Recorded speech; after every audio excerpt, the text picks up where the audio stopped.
Hey guys, it's me again, Beth from Salem Haunts, doing another tour of Salem from one location.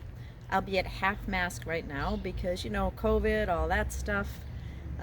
It's a tough time for Salem and its tourism industry, but the good thing is, one good thing, we have this all to ourselves this morning. So I'm going to show you again how in one spot in Salem you can see so much history.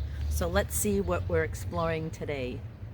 So our starting point of this video will be at Burying Point, Olde Salem Burial Ground, also known as. This is the oldest burial ground in Salem. So technically not a cemetery, right? Because cemeteries denote some sort of a religious reference or a church that would be the caretaker of that property. This is actually a burial ground. This is the oldest burial ground in Salem and the second oldest in Massachusetts. The first oldest, I believe, is in Duxbury, but hey, you know, you can check that out. Not 100% on that right now. A lot of notable people are buried here, but I'm going to focus on just a few of these resting places because I don't want this video to be super long. I'm trying to keep your attention. I've already talked too long just about this sign. So there's a lot of rules if you come in here, as there should be. This is a very historic place. In fact, it will be closing down at some point this summer through the fall for some historic renovations, but right now I believe that I am following all of the rules, except sometimes, quite honestly, I can be a little suspicious, but we'll take our chances. So here we have this plaque attached to the fencing here that will clarify that this is a place for the burial of the dead. Thank goodness, because burying people in any other condition would pretty much just be disgusting. Also, it's kind of interesting that you could possibly have sagacity. Okay, we'll have to look that up. It looked like it was a really good thing to have, although right now I have no idea what it is or was. But over here we have a building that is called the Grimshaw House, also known as that house that needs a lot of help, attached to the Olde Salem Burial Ground. The Grimshaw families were owners of this building, and the Peabody family were renters. Peabody family ended up being pretty famous. They had three amazing daughters who were leaders in their field. One daughter was the originator of kindergarten in America. One daughter married the educator Horace Mann, who was, I believe, one of the first superintendent of schools. And the youngest daughter, Sophia, eventually became the wife of Nathaniel Hawthorne, although she was a gifted writer in her own right. You can see this building needs a lot of help, but I'll just show you in the front here that the only piece that's been saved and preserved from this building currently is the front doorway, which was removed to the back of one of the buildings in the Peabody, Essex area that I talked about last week. So I'll just show you a little clip of that doorway. The only piece that's been preserved. Hopefully the rest of this building will soon follow. So I talk about the Grimshaw house and the Peabody family and Sophia Peabody eventually marrying Nathaniel Hawthorne. Something that's really interesting about that. Okay, so now you have this old burial ground, very historic, the oldest in Salem, the second oldest in America, from the 1630s. Now you have Nathaniel Hawthorne and his fiancée Sophia Peabody in the 1800s dating, perhaps courting, perhaps walking through this burial ground. And there's evidence that that was the case, and it is in the names of his books. So let me show you something interesting. So if you look at this map of the cemetery, it's kind of interesting. You'll notice that some of the people buried here are actually noted as names used by Nathaniel Hawthorne in his books. Over here we have another one. And we also have the Grimshaw house, made famous by one of the writings of Nathaniel Hawthorne. So I actually had a kid on one of my tours. He was a high school kid. He was super bored, or at least he appeared to be super bored, until I mentioned that those names of these headstones were used in the books of Nathaniel Hawthorne, because apparently he had just done a survey or a essay in school about the hidden meaning of the names in Nathaniel Hawthorne's books, and he didn't do so well on that. And he was a little pissed to find out that, you know, there may not even be any hidden meaning. Maybe they were just names on these graves. So he was going to appeal that. Hope he was successful. I always like to be here to help out. So these crypts are sometimes referred to as tabletop tombs. Just to clarify, because the first comment people usually make is, wow, everybody was really short. They're not buried above ground in these tombs. These are just markers. They're actually still buried inside the ground. But you probably were a little bit richer. Maybe you had more people buried in these tombs, because in the old burial grounds wasn't necessarily like reserved for one person. You could have layers and layers of people buried in these spots. So just like the granary and a lot of other famous burial grounds in the area, the number of headstones here are far less than the number of bodies that would actually be buried in this place. In the back side of this cemetery is a stone wall. This actually used to be waterfront property because there's a South River. Very little of it remains today, but it used to run behind the cemetery. Also, you'll see this red building in the back today. That is a Mexican restaurant, Casa Tequila. It's been many restaurants over the years, but it's most notable as having sort of a local legend that may or may not be true, as legends go, that one day, because it has this shared wall with the cemetery, that a casket burst right through the kitchen of the restaurant while it was operating and opened up, and there was a body. Some people claim to have been working there during the time. Other people work there now claim they see the hole in the wall. Other people will say it's just a bunch of bunk, but still a good story. Unless you're eating there that night, then it'd be kind of gross. In Puritan cemeteries, you won't see crosses or religious symbols on headstones, but you will see some other symbols, most notably this angel of death, a winged skull that would represent the passage of the journey from life to death.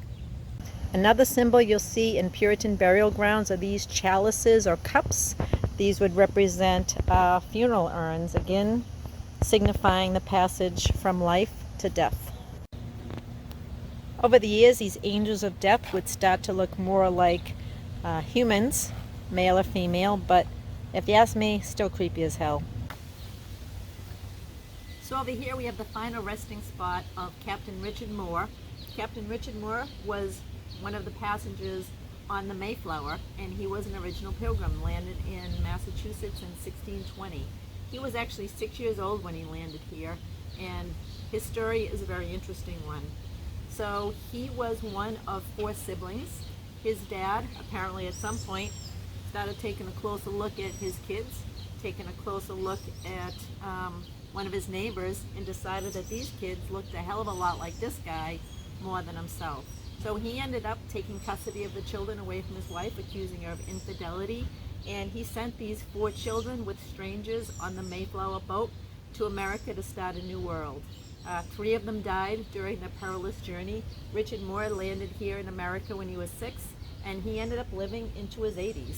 Now this stone here said that Richard Moore died in 1692. I don't believe that's true because I've read too many other accounts where he likely lived longer than that. In fact, he died after the Salem witch trials. So it's always surprising to guess to find out that Salem had a Mayflower pilgrim living here that survived and witnessed the Salem witch trials. Overlapping of history, very interesting, my friends. So here we have one of the most visited headstones in the old burial ground. It is the final resting place of Judge John Hawthorne, who would later be known as the hanging judge during the witch hysteria. He would be called the hanging judge because it seemed perhaps that he was the most, let's say, enthusiastic about sentencing these innocent victims to death. He was also one of the few who in later years did not have any remorse about his actions. So that's where he eventually would get that moniker of the hanging judge. And he would also be the great-great-grandfather of Nathaniel Hawthorne. All right, Nathaniel Hawthorne, who added a W to his name when he became a writer. Did he add that W because he wanted to distance himself from John Hawthorne, who was his great-great-grandfather? That's a bit in dispute. That's the legend. But regardless, it's a thing. It happened, people. Okay, so this is a little random, but this is just my take on this headstone, being, you know, a Salem local and all. This is the headstone of Samuel McIntyre, who is one of my favorite people from Salem. Literally Salem's architect, who created so much of the way the old Salem looks. So here he is, right? He's a master craftsman, architect, wood carvesman, creating furniture, all sorts of beautiful art that signified the city. But yet when his tombstone is created, apparently The very last line, apparently they didn't believe in doing a pencil sketch first because they ran out of room and conduct had to be carried up to the next line. I don't know why that bugs me. Bugs the crap out of me, actually. You know, here's this man that signifies so much beauty in the city of Salem, and it appears to me that someone possibly screwed up his headstone. I don't know, just saying. Directly across the street from the Olde Salem Burial Ground, we see the back of the Peabody Essex Museum.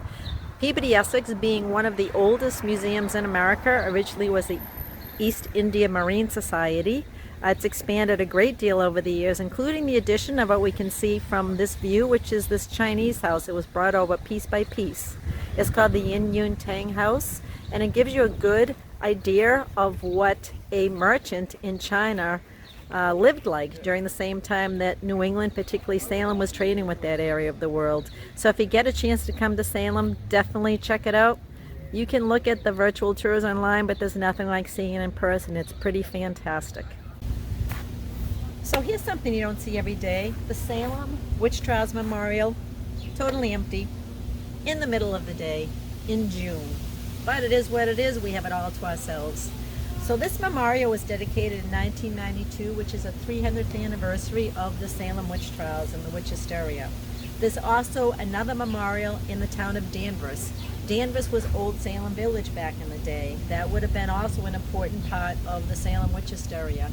If you're local, if you're visiting the area, I'll tell you there's a lot to see in Danvers, so don't just get caught up in the hustle and bustle of Salem Halloween, people. It's a little more expanded than that. But this memorial here was dedicated in 1992, and it has 20 stones or benches or seats surrounding this horseshoe memorial. Each one of these has the name of one of the victims in the order that they were executed, starting with Bridget Bishop, who would have met her fate on June 10th.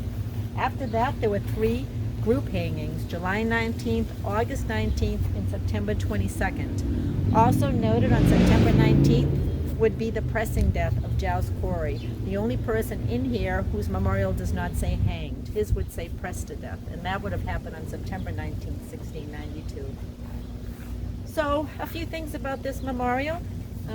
The land was chosen because of the way that the cemetery surrounds it. It shows that Salem watched in silence while all of this happened and did nothing. So, pretty much for eternity, they sort of bear witness to what happened as a result of the inaction during the time. That might be a little harsh because there wasn't a lot that you felt like you could do. You felt pretty powerless and hopeless. Hey, we have a little tourist here. How you doing? So if you were to, so there is somebody here now. I have a little guest. So you did feel pretty powerless because if you were to speak up, you probably would end up being one of these names in this memorial today. So it's a very, very difficult time. So as you enter into this memorial area, you'll see there are some words that are carved into these stones in the entryway. So they're very hard to read, they're dirty. When it rains or snows, you can't even see them. That's pretty much intentional because these words are some of the final words of the victims when they were being prepared to be hung, and they would be pleased mostly to Lord and God, maintaining their innocence to the end. And they're put on this ground in a place to show that nobody really cared what they had to say. The words are cut off, they're disjointed, they're dirty, they're walked on, and they're ignored. Very symbolic of the way that their pleads of innocence were taken during that time. In the back of the monument, we have these bars that open up to the old burial ground. These are a reminder of the many people that suffered in the dungeons and jails during this time. So although they are not one of the people memorialized here as having lost their lives during the witch hysteria, the conditions of those dungeons and jails were horrific, and many suffered for the remainder of their lives, not only from the accusation of witchcraft, but from the lingering effects of the health issues that took place in those awful, awful conditions. One way the city of Salem recognizes these innocent victims is with the Salem Award for Human Rights and Social Injustice that is awarded each year to a deserving recipient who fights that battle around the country and world today to create equal rights for all of us. So that's it, folks. That ends part 3 of Tour Salem with a Local, 360 degrees of history. It's amazing, isn't it, how much you can see pretty much standing in the same spot. So today we covered the Old Salem Burying Grounds, Burial Point. second oldest burial ground in Massachusetts. We covered the Grimshaw House, home of the Peabody sisters, and all of the history that went along with them. We covered the Yun Yun Tang House, attached to the PBS6 Museum. Got to see that for yourself, folks. It's pretty awesome. And we talked a little bit about the Salem Witch Trials Memorial, but that might need a little more in-depth coverage, maybe on a future episode of Tour Salem with a local. So that's it. All this history from one spot. Sorry if COVID may have delayed your travel plans to Salem or anywhere else you may be visiting, but hopefully you can make it one day to see this for yourself. These video tours are great and they're a lot of fun. I'm happy to share a city with you. Doesn't replace seeing it in person though. Salem's pretty fantastic, and I hope to see you on the road here soon. Take care. Thanks for watching. Don't forget to mask up.